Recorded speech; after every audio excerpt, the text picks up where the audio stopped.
La primera presentación está a cargo de la profesora Yoseli Briceño con la ponencia titulada Un análisis crítico del paisaje lingüístico caraqueño. Adelante, profesor. Hola, muy buenos días. Muchas gracias y para mí es todo un placer poder acompañarlos esta mañana.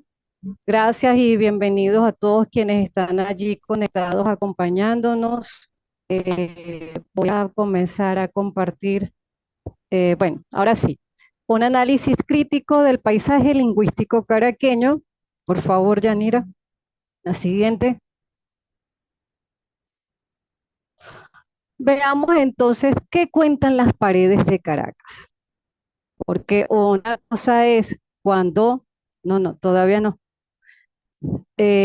Una cosa es cuando transitamos las calles de Caracas y vemos todos esos avisos publicitarios, toda esa información, todo ese paisaje lingüístico, y otra es verlo ya con la mirada del investigador. Ok, por favor, sí. Sí, la siguiente, por favor.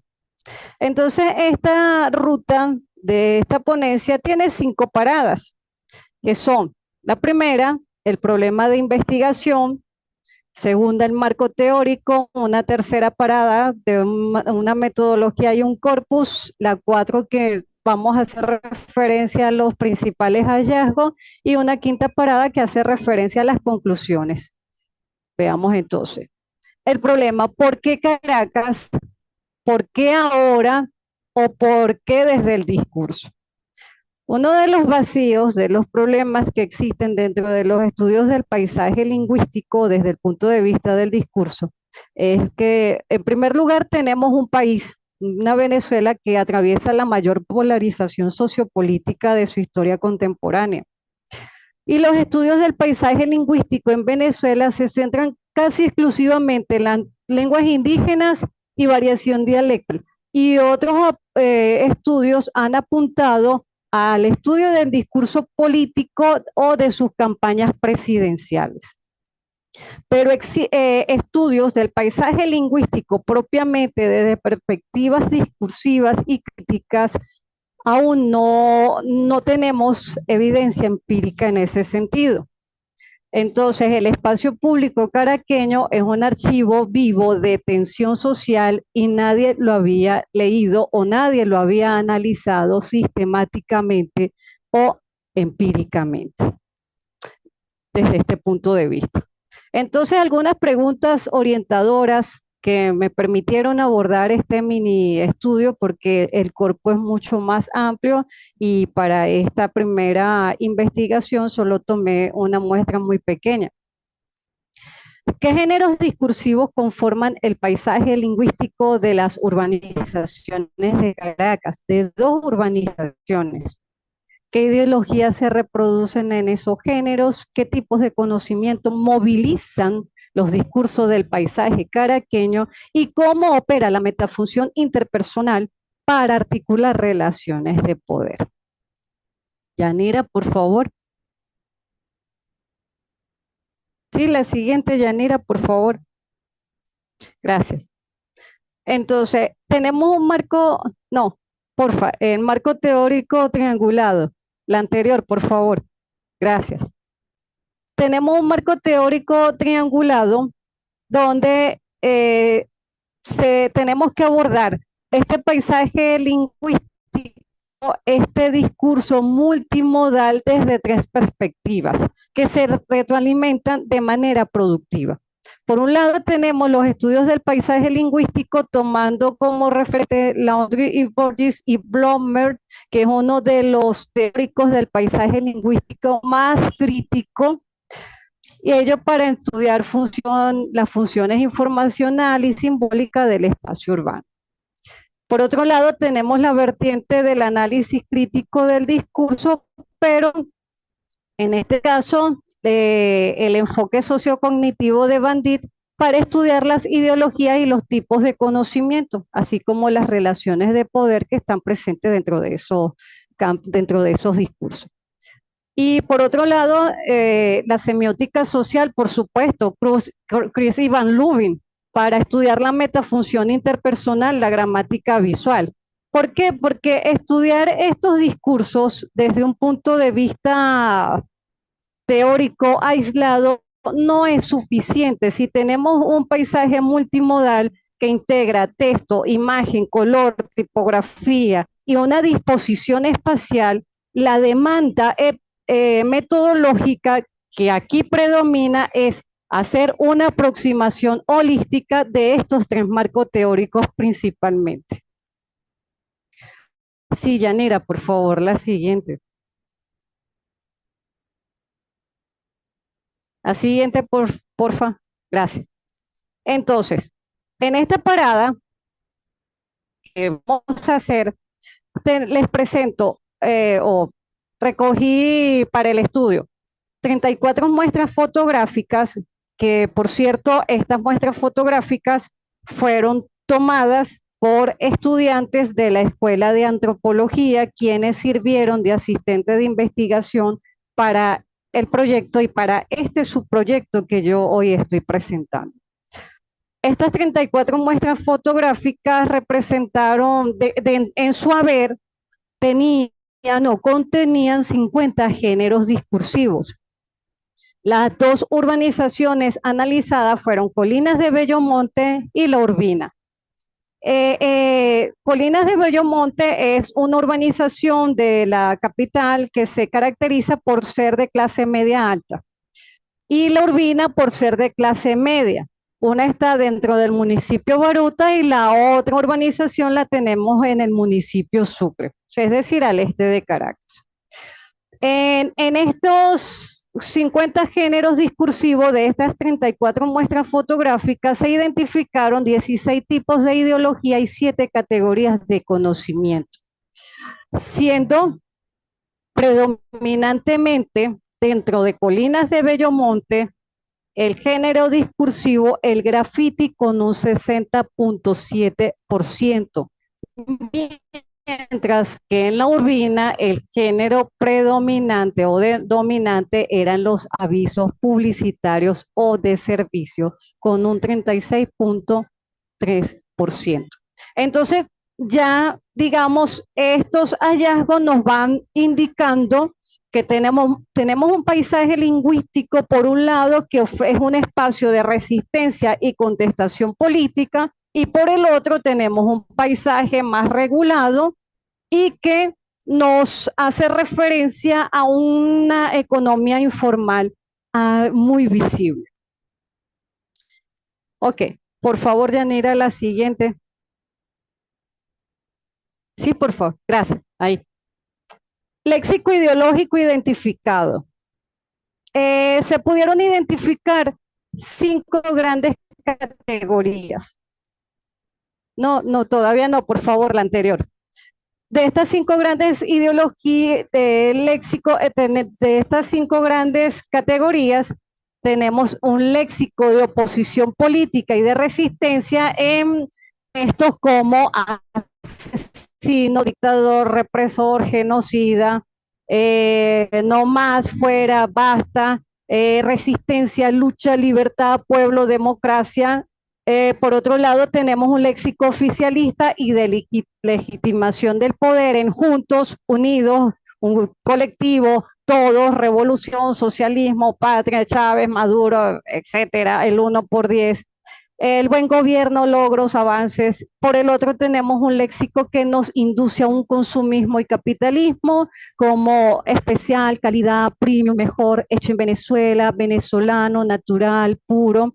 Y como ustedes pueden ver allí entre paréntesis, a qué hace referencia todo este léxico. El léxico de resistencia subcultural y filosofía existencial, amor, vida, paz, libertad, Venezuela. Mayormente este léxico fue hallado en los grafitis. Y un léxico de control social y disciplina urbana, como aquí las reglas se hicieron para cumplirlas, lo cual es prescripción normativa.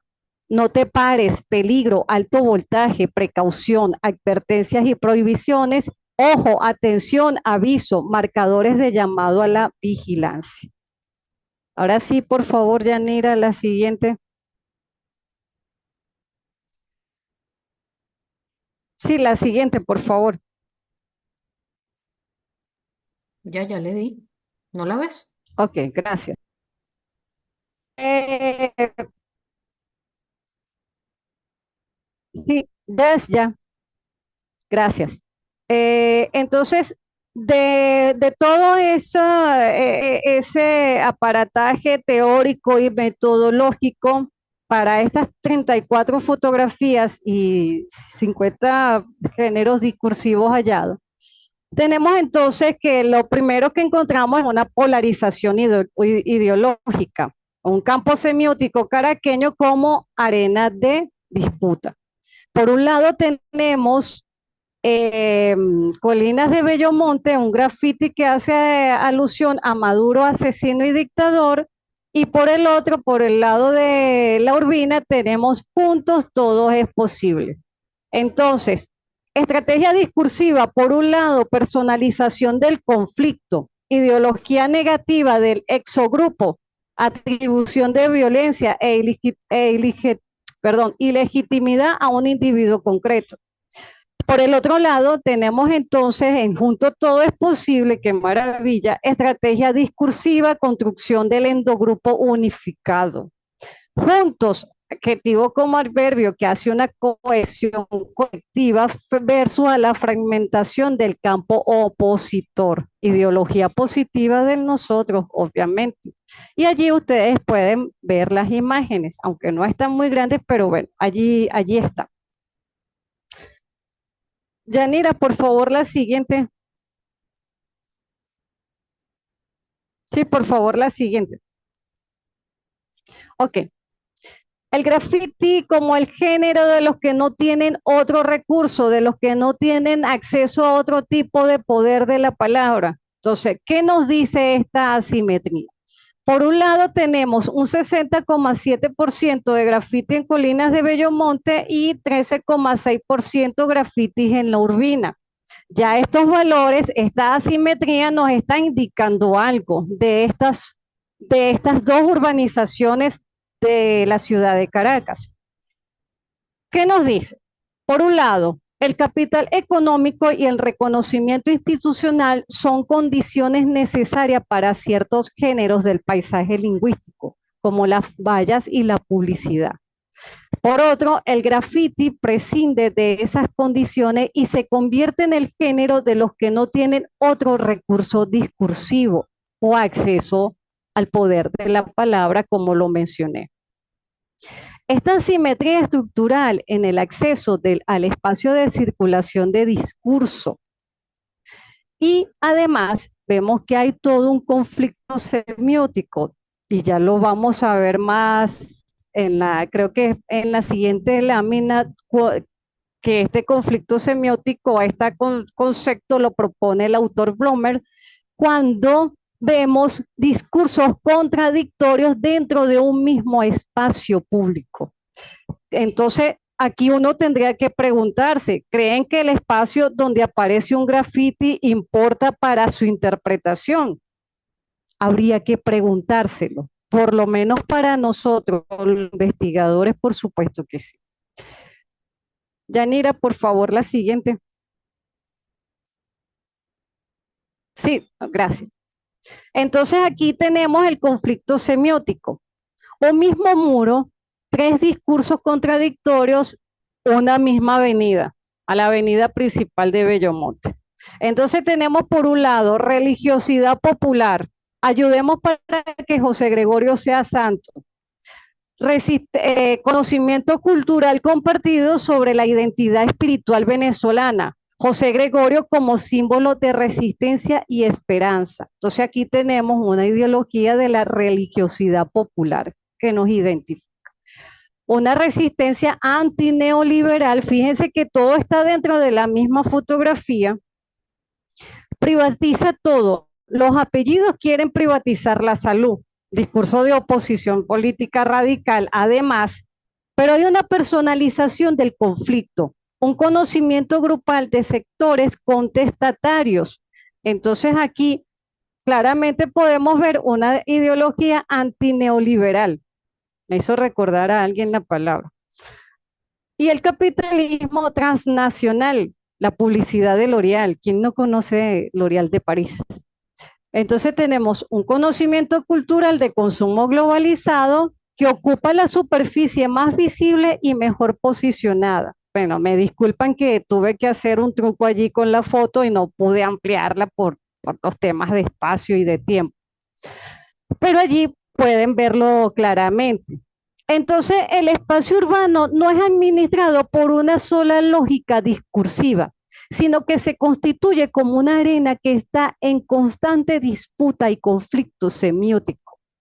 Y por eso traigo a colación a Blumer, que es uno de los autores que más ha trabajado y que más propone estos discursos contradictorios, estos conflictos semióticos. Ok, por favor, la siguiente, Yanira. Entonces tenemos un mapa ideológico del paisaje lingüístico caraqueño. Como les había dicho, hay 16 tipos de ideologías identificadas así a grande escala, pero dentro de esas ideologías encontramos al menos cuatro grandes categorías, como son resistencia, oposición política, resistencia estudiantil, rebelión, rebeldía antisistema y rebeldía a la soberanía popular. Una economía que sería la otra gran categoría de estas ideologías que promueven el consumismo, el capitalismo, el trabajo informal y el emprendimiento. Por otro lado, tenemos la ideología del control social o el control, que tiene que ver con control social, orden institucional, disciplina urbana y disciplina cívica. Y la otra gran categoría de estas ideologías las tenemos en nacionalismo, religiosidad popular, integración popular e identificación grupal. Aunque de estas grandes cuatro categorías hallamos mayormente las que tienen que ver con la resistencia y con la economía, y esto es muy lógico por el tipo de género discursivo mayormente hallado, que son los grafitis y los avisos publicitarios o los de servicio, los que ofrecen un servicio como emprendimiento. Ok, seguimos con la siguiente lámina, por favor. Ok, entonces fíjense, tenemos tipos de conocimiento, pero es en un solo texto multimodal. Fíjense aquí el caso de la publicidad Sal Celestial que está ubicada en la Urbina. Por un lado tenemos el conocimiento personal, le pone el sabor, activa memorias gustativas individuales. Un conocimiento social, los 30 años, como pueden ver allí en la imagen, que movilizan conocimiento colectivo sobre legitimidad por trayectoria. La marca tiene 30 años. Cultural, celestial, ese color azul que nos indica pureza, naturaleza, mientras más pura la sal, es mucho mejor. Eh, entonces, fíjense cómo está eso allí, ¿no? Es un registro cultural venezolano. Tenemos un conocimiento grupal, se dirige a quienes comparten los valores de cocina natural y saludable, las amas de casa, los chefs. Entonces, tenemos otro conocimiento que es el contextual, entonces es un texto grande más colores contrastantes para receptores que van transitando por allí. Pero fíjense la predominancia de ese azul y de ese blanco evocando la pureza de ese producto, además de que la sal es blanca, tiene un color blanco. Y lo ideológico, cuatro ideologías, lo natural, el capitalismo, lo culinario doméstico y la modernización. Por otro lado, entonces tenemos ese conocimiento histórico específico que hace alusión a los 30 años como hecho normado que legitima la calidad. Sí, Yanira, por favor, la siguiente. Aquí entonces tenemos otra imagen y aquí vamos a centrarnos en la semiótica social, Chris y Van Lubin. Metafunción interpersonal, tenemos esta publicidad de cerveza polar que está allí en una parada de autobuses. Esto es en la Urbina, la avenida principal de la Urbina. representacional o ideacional. Tenemos entonces allí una representación conceptual analítica. La botella de Polar simboliza frescura, calidad y es origen venezolano. Sin texto o narrativa, el producto se presenta como un objeto deseable en sí mismo y cualquier persona que vaya por allí pasando y vea una botella fría y con un calor inclemente como he hecho estos días, por supuesto que le va a provocar una cerveza bien fría, una polar bien fría. Interactiva, plano interpersonal, bueno, primer plano frontal genera intimidad.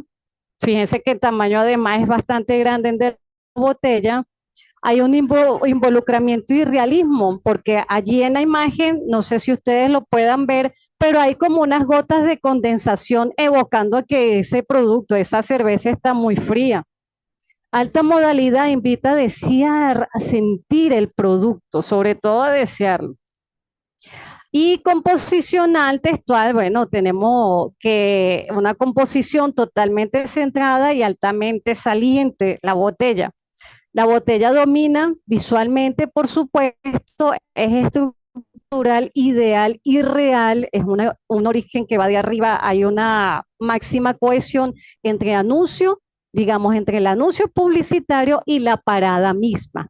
Fíjense que el anuncio tiene el mismo tamaño o la misma altura que tiene la parada allí. Sí, por favor, Yanira, la siguiente lámina. Entonces tenemos una distribución de géneros discursivos por urbanización, como pueden ver allí en el gráfico, como ya hemos venido comentando, los grafitis que apuntan mayormente en colinas de Bellomonte, los avisos publicitarios que están más presentes en la urbina, aunque la diferencia no es significativa, pero los avisos de servicio sí, porque solo se hallaron en la urbina y no en colinas de Bellomonte.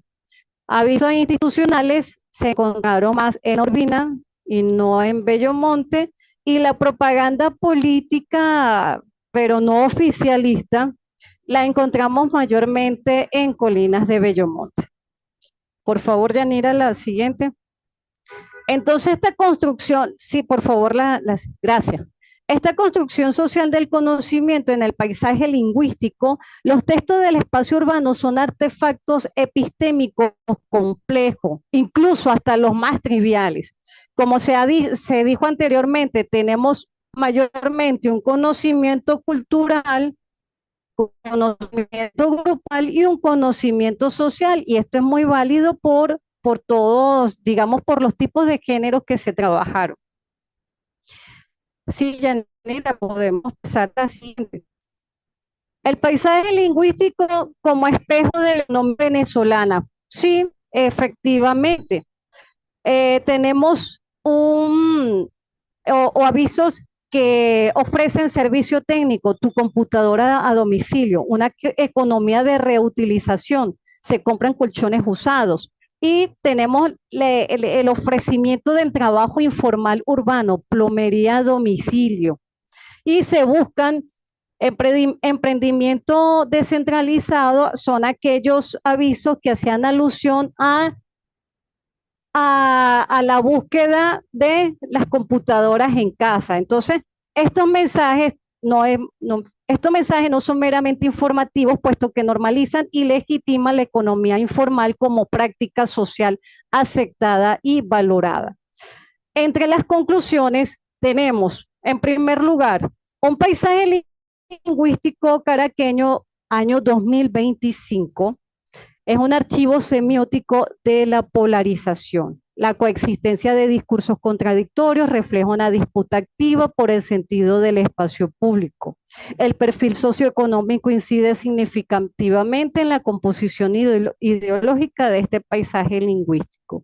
El graffiti es el género de los que no tienen otro recurso discursivo. Se identificaron 16 tipos de ideologías, 7 categorías de conocimiento, incluso un aviso de servicio como un artefacto, incluso un aviso de servicio es un artefacto epistémico complejo. La metafunción interpersonal revela que las relaciones visuales no son neutras, puesto que construyen relaciones de poder específicas entre emisores y receptores. Este estudio aporta evidencia empírica al vacío que existe en Venezuela respecto del paisaje lingüístico desde una perspectiva discursiva y crítica, y el enfoque triangulado posee potencia analítica importante para estos tipos de estudios. Bien, por favor, ya pasamos entonces a la última lámina, por favor, Yanira. La última, por favor. Por razones de tiempo, voy a saltarme la lámina anterior porque eran preguntas. Este es un conversatorio y quería traer a colación preguntas, pero bueno, el espacio público venezolano habla. Sus palabras pintadas, impresas, rayadas o proyectadas sobre los muros de la ciudad condensan décadas de conflicto, aspiraciones colectivas y estrategias de sobrevivencia. Y digo estrategias de sobrevivencia porque esto está enmarcado dentro de los avisos de servicios de economía informal. En este sentido, me me despido de todos ustedes ofreciéndoles mis disculpas por los inconvenientes ocurridos, porque además por fuerza mayor debo retirarme. Gracias. Muchas gracias. Para preguntas, por favor, pueden hacerlo por correo. Con gusto podré atender sus mensajes, sus preguntas, sus respuestas, sus inquietudes. Gracias.